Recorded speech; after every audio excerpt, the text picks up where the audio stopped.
With us now is National Security Correspondent David Martin, who's at the Pentagon with the very latest details. David, what more can you tell us? Well, I think the first thing you need to know about those videos is this is not just a case of a Russian pilot off hot-dogging on his own.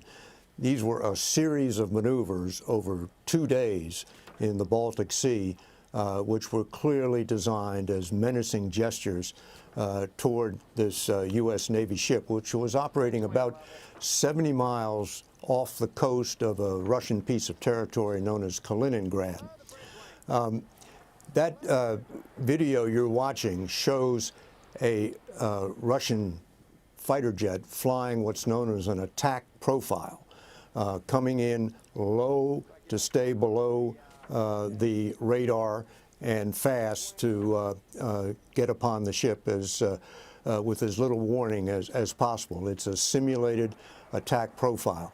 It was not carrying any weapons under its wings, which, if it had, would have been a much more dangerous situation because, of course, then the ship would have had to make a decision about whether to defend itself. But as it was, neither the aircraft nor the ship had turned on their targeting radar. So this really was a question of sending a message and not anything that came close to what you might call an armed confrontation.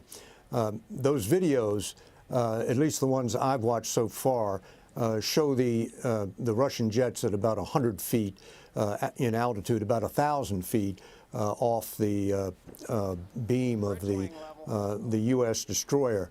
But there is a still photo which shows the Russian plane much closer, and by estimates of people aboard that ship, as close as 30 feet. And that is unusually, if not unprecedentedly, aggressive. No one that I've talked to today here in the Pentagon can remember anything like that in terms of coming that close with a Russian warplane to an American warship.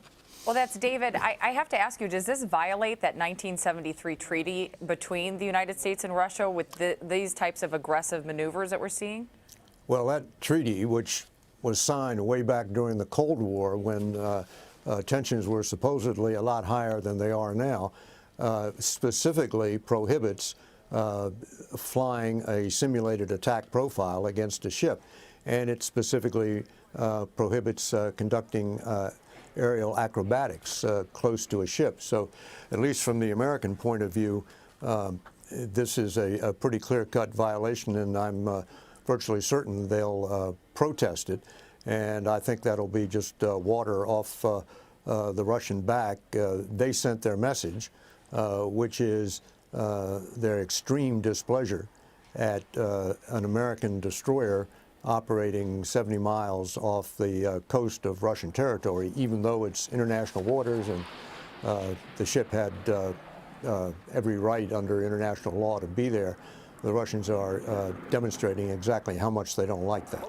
David, I know that you said in talking to sources at the Pentagon that they don't recall an incident like this in recent memory, but I wonder, in all of your years of covering the Pentagon, when you, as you point out, during the Cold War, tensions were very high between the United States and the Soviet Union at the time.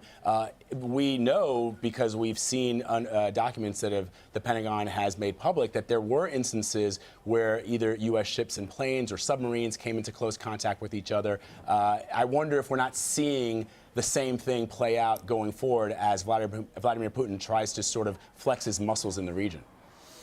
Well, you're definitely seeing Vladimir Putin flex his muscles, and more specifically, he is protesting the expansion of NATO. Remember, at the end of the Cold War, the number of countries that were part of the NATO alliance vastly expanded, and they all expanded eastward toward Russia. And so now there are NATO countries, specifically the Baltic countries and Poland, that are right on the Russian border. And to Putin, that amounts to being encircled by a hostile power.